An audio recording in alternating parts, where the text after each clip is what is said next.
Going on, everybody? It's Steiner here with another episode of Secondhand Talent. Another Wednesday, another episode.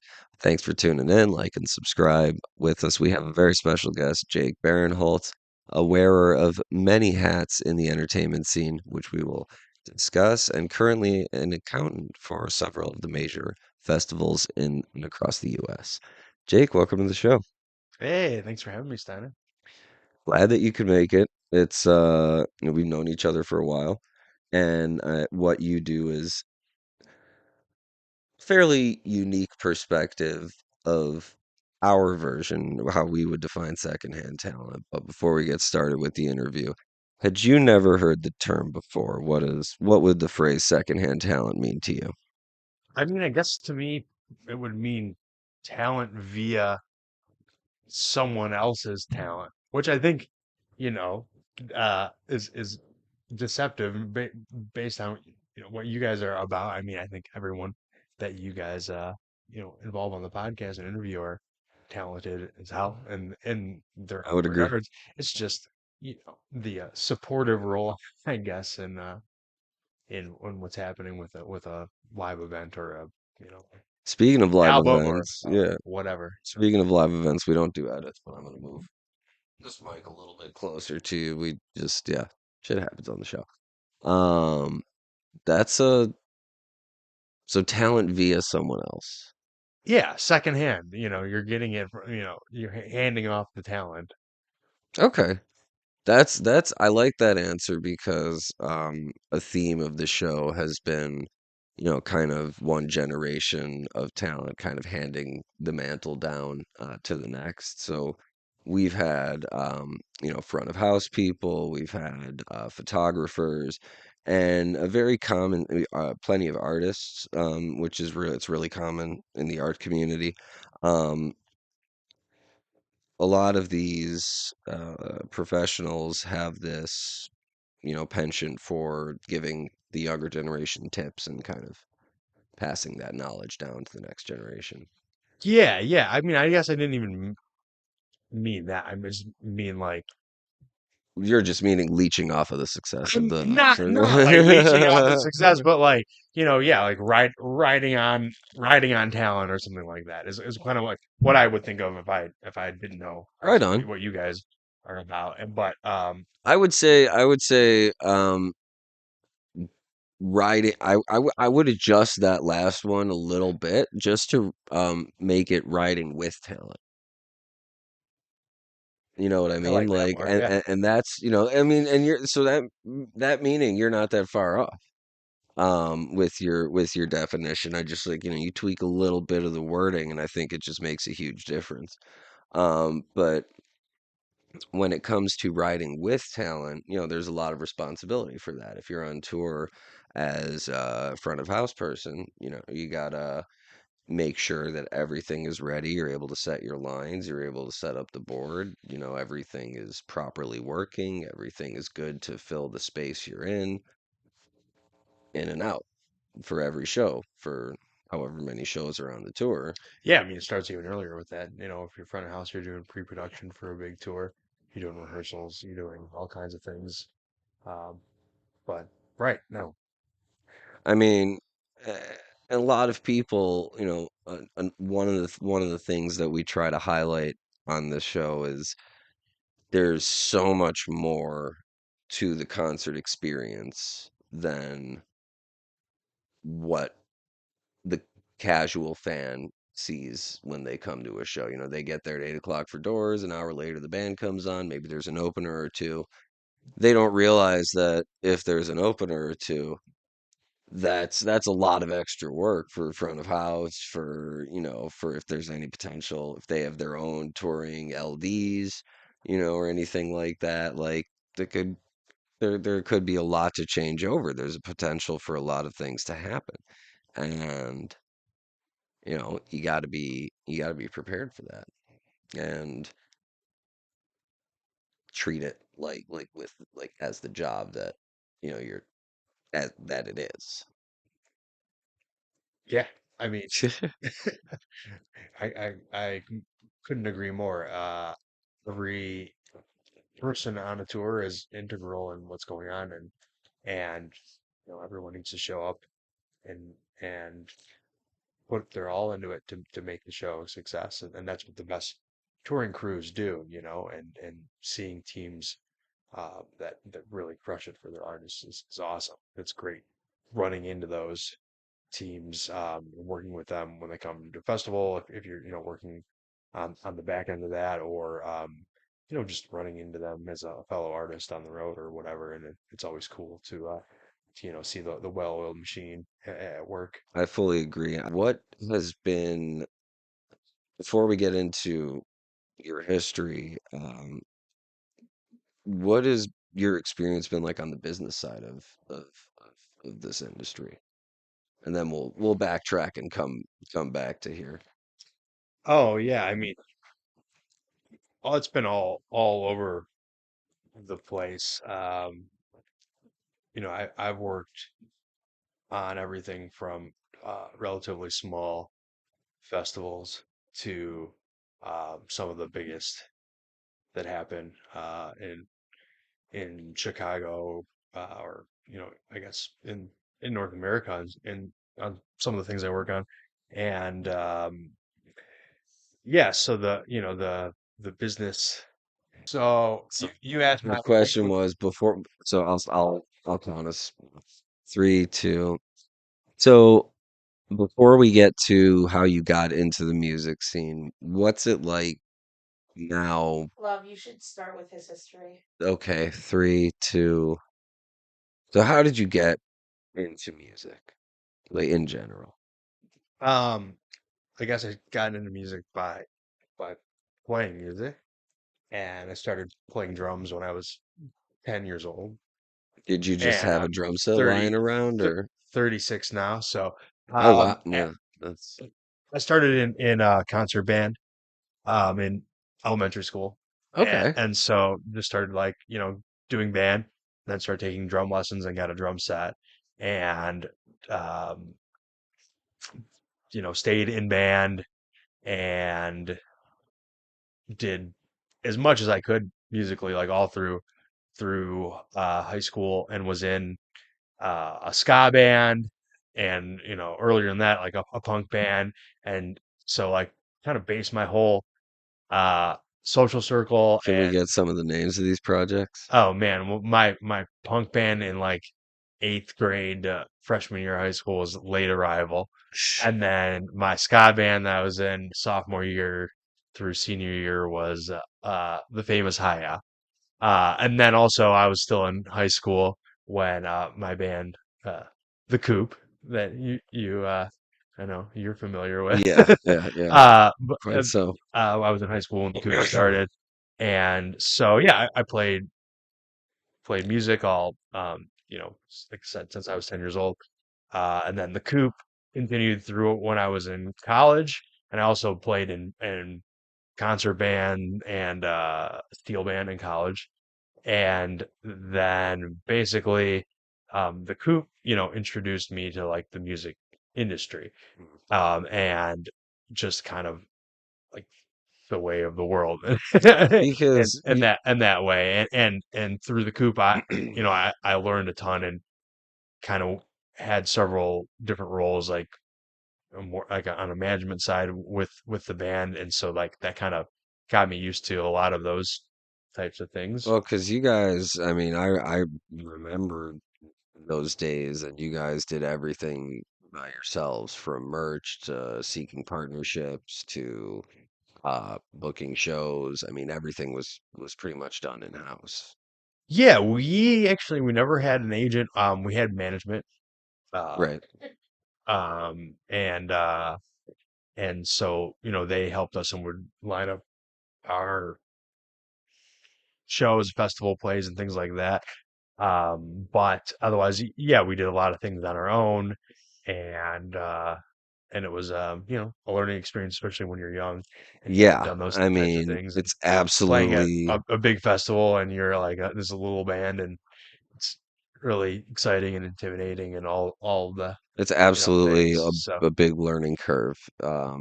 right, Especially, when you're, growing up and essentially growing up in front of an audience.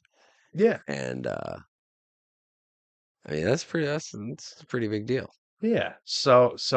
I cut my teeth there, got my feet. What's some more uh Oh, metaphors? cutting Yeah, your teeth is good enough. nishpoat hashinayim. We say the same thing in Hebrew. Yeah, Yeah, okay, yeah, cool. yeah.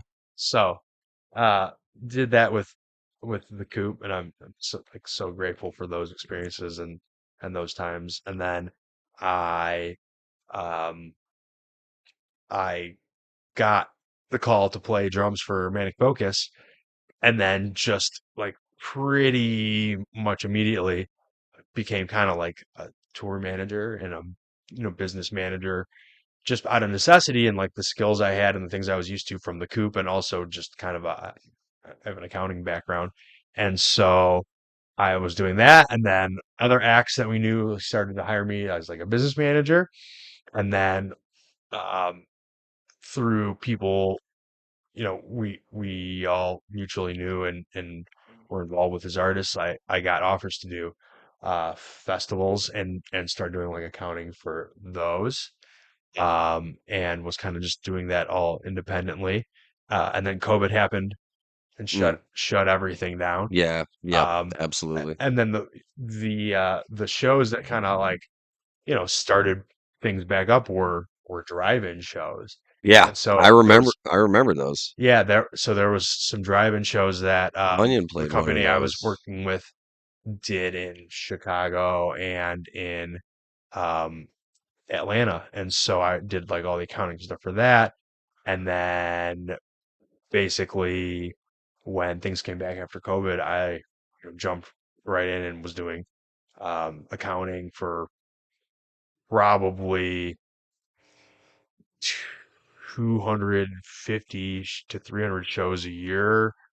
Our company would throw across uh, the US and then a bunch of larger festivals as well. That's a lot of And contracts and a mm, lot of yeah, that's a lot of numbers, It man. it was a little much. My department was uh like me. Yeah. And it got to be a little much. So I scaled back a little bit, but now yeah, I work on a couple of larger festivals through the year, most of which are in Mexico. And then I work on just a bunch of different shows all throughout the year, doing accounting and they call me the controller, uh, which just basically means like all the money has to go through me, which is That's a it's fair. nerve yeah, it's okay, it's nerve-wracking, but then like when you get over that, It, then like it's like, well, as long as that happens like that and it all goes through me, like cool, everything's gonna be fine. yeah, then I'm the controller. Right. Like yeah, I know if as long as I know about everything that's going on, I it's am like, the controller you know, now. I'm the controller. So yeah, that's kind of where I'm at now, and I don't get to play as much music, but I was about to every ask, once in a like, while, what are your opportunities to play? I know. By the way, shout out J Mac from Manic Focus. Um, when do you get to play? Like, how often? Oh, well, first, how often do you get to play? And then I have a follow-up question to that. I mean, play out like not very often. It's kind of just by choice. Like I'm so busy. I mean, John probably would have me out to do things from time to time, but I'm just like not even available to do it. I got to sit in on a couple songs at the Metro when he went through with the live band. Nice, And so I played Reddy Colby let me sit in on a couple tracks, and so nice. that was a lot of fun. And otherwise, before that it was probably like a year earlier. I played with him at Park West, and then earlier in 22 I played at Okeechobee. That was the best festival I did, which was awesome. Right. It was a So huge place, so that was that was really gonna fun. be my next question was, do you get like how many of these shows and festivals do you get to go to on account of your accounting? I mean, I try to go to all the ones that I am working at and doing accounting for, even if technically I can do them remotely for the weekend or whatever, the festival, and probably a couple of days on either side of that. I just like to be on site and available and, there if anything comes up and is needed because Right on. like, you're seeing it to that point, like might You as might as might as well well like you might as well see it completely see through. it through. Yeah. And there was the one of the festivals I work on now called Baja Beach Fest. And it happens in Rosarito in Mexico, which is maybe like half an hour south of Tijuana. Okay. Um, and I had run the accounting for it for 2 years and not gone. And then finally, the third year, this past year in 2023, I went and and it was amazing, and now I'm kind of committed to trying to go to that one even every year, and so it just like it's good to like face to face with the people that you are working with all the time and see what you guys are all putting your time Working into for. manifest, Yeah. you like see it come to fruition together, and the people that you're talking to on the phone or in email or Zoom calls with, like just experience them as a person and Sure. and Yeah. and, and see what Yep. they're like. And um that was really a great experience this first time going to Baja Beach Fest. We have half our team is in Mexico, and they're Right. like Okay. the coolest, kindest, like most awesome people. And it was so cool to meet them and like Well, spend. what kind of artists are at that fest? Is what Um, kind of genres are we talking about then? Honestly, it's like reggaeton and Latin hip hop, and Okay. like Latin pop stuff. Right on. Yeah, it's not the music I like grew up with or Yeah, anything, but but that's it's cool. Everyone I've worked with, expanding. Yeah. really across the board has been awesome, and Expanding musical taste is what it's all about. yeah, Just trying new things, listening to new genres. yeah, no, Yeah.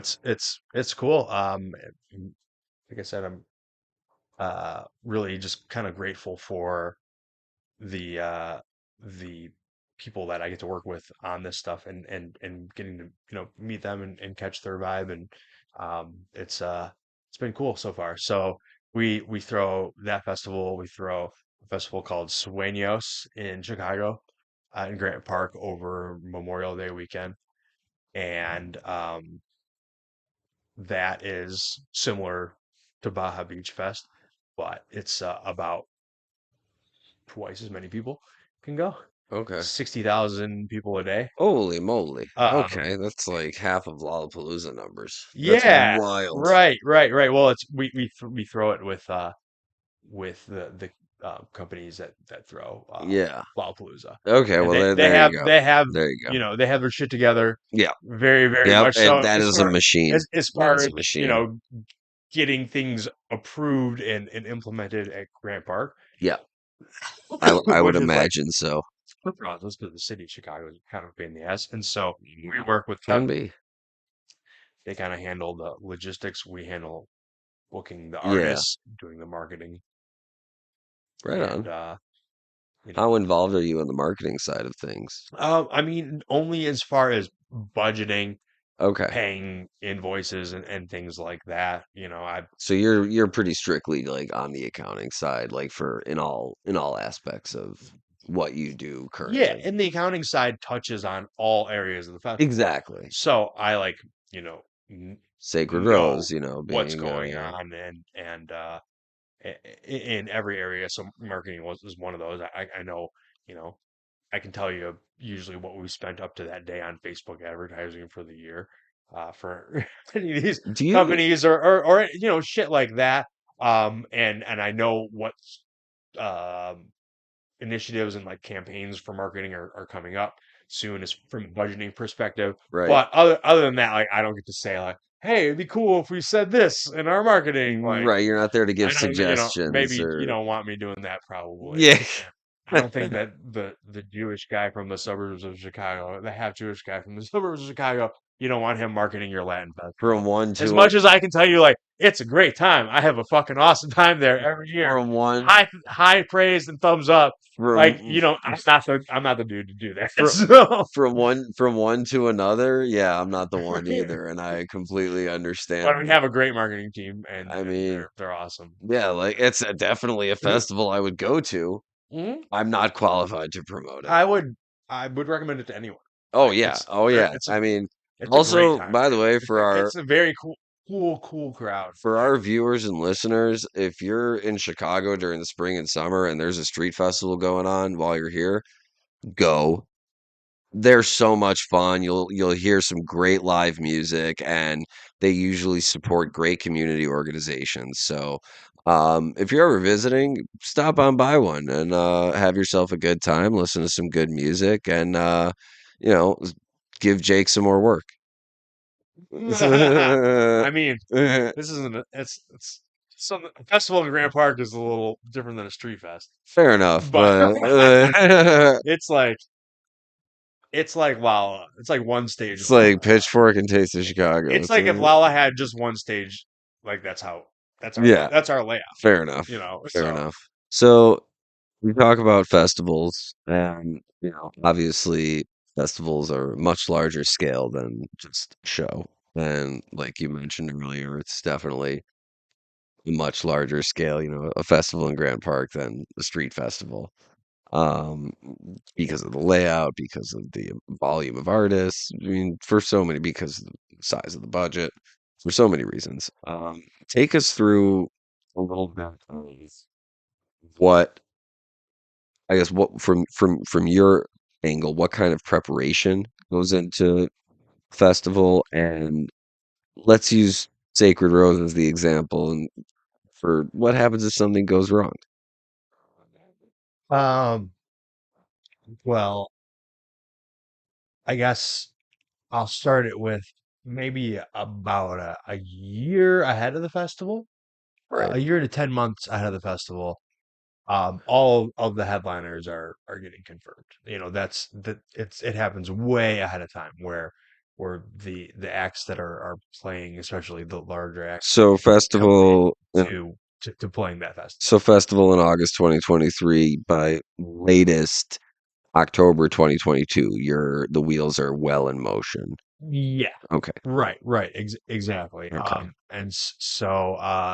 So that's kind of where it starts really, and things start to materialize. I mean, also that's kind of assuming that you have your venue already and maybe you've worked with them. Otherwise, that process has to start even sooner than booking anything. You need to have a venue in mind and Sure. have know that it's going to logistically work So, out. like, for example, just real quick for our listeners and viewers who aren't familiar, like, festival like Lollapalooza has a secure location every year, whereas, even a long running festival like Riot Fest, several years ago moved from Humboldt Park to Douglas Park. So even larger festivals, have to, occasionally face this issue. Yeah, I mean, I think in the case of Ryan Fest, it was kind of a community issue, and it needed to happen because of that. I'm sure they wanted to stay in Humboldt, but yeah, Regardless, the process of negotiating with a new venue, remains as it still adds yeah, that to the if you're timeline. starting in a new location or you're changing venues, it's going to make that all a harder process, and hopefully Mm, you have more time, but sometimes you don't, and you just right. have to make it work. But anyway, so from what I do, like my perspective, uh, probably about a month now, maybe a little longer after a festival ends, I already have the budget for the next festival put together.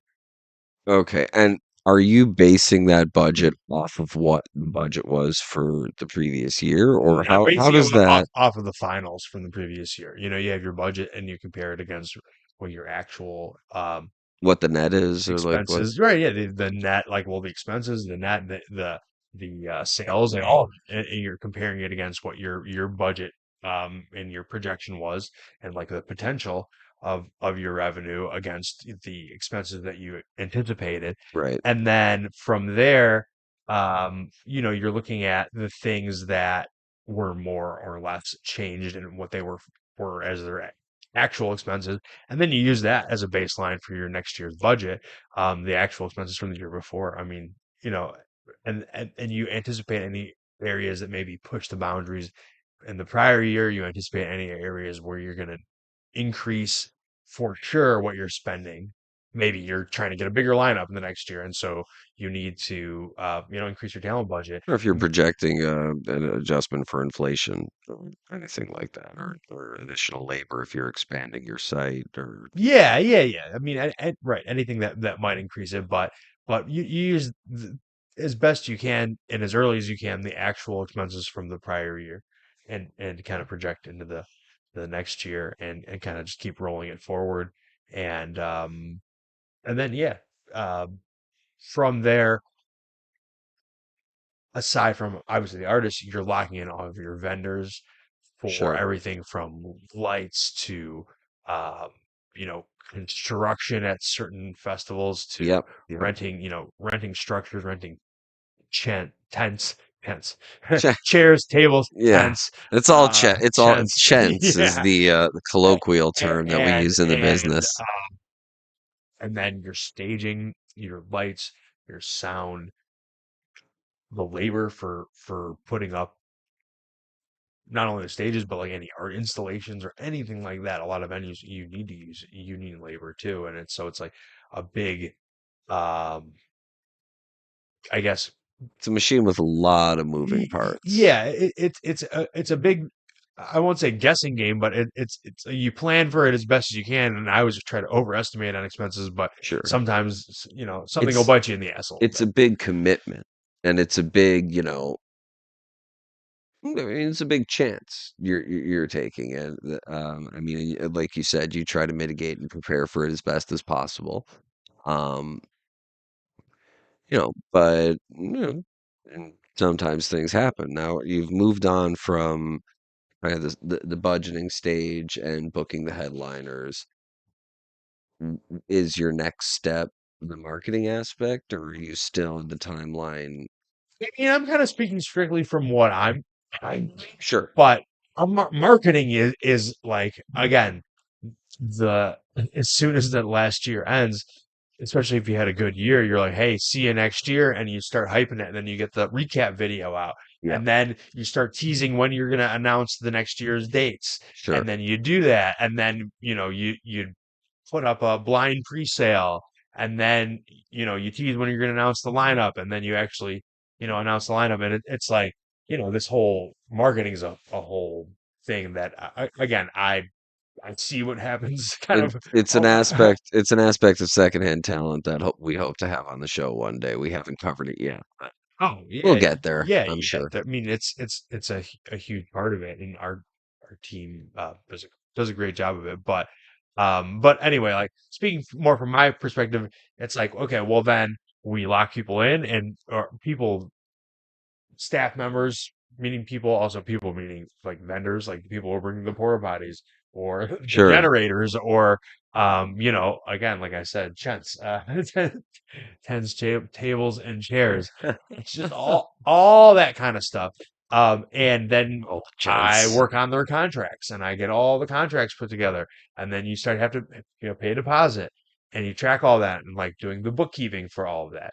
And meanwhile, like keeping a track of the ticket sales against what your expected expenses are, and projecting to everyone involved like, hey, like here's where we're at, here's what we might need to cut, or hey, we have more room in the budget and we can add this, and like we have some flexibility. And so like it's keeping is up to date in real time about those types of things as you can, um, is is really important for a bigger festival, especially because even just a couple percentage points of fluctuation can be a lot. And that's where you're making your margins is a couple percentage points. Right. When everything boils down to it, it costs a lot of money to throw a festival, and so you're leading up to it, and you're tracking all that, and you're also finalizing all your artist contracts and all that stuff, and then the festival is coming up, and you have to start paying all your final bills and artist balances, and then you're getting the site, and you're doing walkthroughs, and you're seeing what's missing, what's needed. From my perspective, it's like you're looking where the money's going and where it's coming from and who's handling it, and making sure that that's all like lined up and locked in, because Mhm. sometimes it's a little looser than other times. Right. And the big festival is usually not like that, but sometimes it's. So, That's or sometimes me running around with a backpack, and it's like, no, don't like that. this ain't, I don't know what I'm trying to do, but this ain't it. Yeah, yeah. But yeah. Now I'm gonna get jumped with a backpack around. Yeah. Now I have a police escort when I do that kind of stuff. Yeah. With the smaller festivals, it wasn't the case, Yeah. So Yeah, that's don't try it. yeah. So, Don't walk around with backpacks. Don't do what we do. uh, Don't act like us. and so yeah, then when I'm on site, again, I'm kind of keeping an eye on ticket sales. Maybe settling with a couple artists on site. I really don't like to do that. I kind of like to hide. Yeah. And like, your agency's gonna get paid on Monday. Just chill out, please. Don't find me. Yeah. That's like what we like to say is like if secondhand talent are doing their job right, you don't know we're there. Right, Yeah. right. Yeah, yeah. You That's just want to be as I feel like invisible. I don't talk about my job very much on like social media. Like I'll post like, hey, like I'm doing this event or I Well, did this you event. post But like like venue. I'm like, I don't know if I don't need to talk about that when I do like, Right. you know what I'm saying? It's not the platform. You know what I mean? Yeah, That's one of the reasons that I like doing this show is that we get to platform and kind of raise awareness for all these parts of the scene yeah. that the casual I fan mean, yeah. doesn't. This is different than me just being like, hey, I'm Yeah, doing money stuff for these I'm festivals. adding numbers. Like it's yeah, Um, I'm using Excel. Like it's lots of Excel, so much Excel. so what Yeah. happens in the case of if you're not familiar with the festival Sacred Rose, there was a washout on Sunday and the day was canceled and ultimately there was a decision to issue partial refunds for some ticket holders. What kind of process is that like for you when something like that happens, which isn't the exception, not the rule. Um, it was super stressful, and we really didn't want to run into the situation where we canceled it. And I think what was also stressful is at the time a lot of people were like, "Oh, the weather's not that bad," or like, and So for those it never like really stormed, and like it kind of for didn't. those But who don't know, there was a severe thunderstorm warning, and the decision was made for as a abundance of caution for safety to call the festival to be cut short. Um, you know, several hours into the day, and though it didn't seem like there was any significant weather, um, the safety of everybody at the venue is paramount. At the end of the day, that's what makes the final decision. yeah, that was what we had to think about first and foremost. And then as far as, you know, what happened from then on was right away we wanted to figure out a way to give refunds. And, it's not really common. And you don't technically have to do it because of like the way that the ticket terms Act of God, yeah. read it and stuff like that. But you know, particularly I'll shouts to Michael Berg, Yeah. my brother and mentor and partner. Um, he just wanted he did not it did not sit right with him at all to just to not do something about it, and he really like fought for it and got got it approved. And so that was a whole process of getting it approved and then refunding the people who asked for it, which not everyone did. Also, just I mean, especially if they knew about it, it's cool. Like they were just like, "Hey, respect. Here's And take the money anyway." But regardless, like to that be we fair, there was a lot of forethought into the communication for this festival. There was an app that gave notifications and real-time updates of what was going on. Like there was really a lot of care put into making sure everybody was updated about everything as the festival was happening. yeah, but I mean, people were still unhappy, Well, of course. I mean, but understandably. I'm just But saying, like, in post, I will say I've talked to a lot of people, like random people that I hadn't met before, and they're like, "Yeah, like that was really cool." That. we worked it out, and so from there it Mm. was just a kind of a I'm not going to dive into it too much. It was kind of a mess of insurance paperwork and things of that Oh nature. yeah, well yeah, we don't But need to get into the but nitty-gritty of that.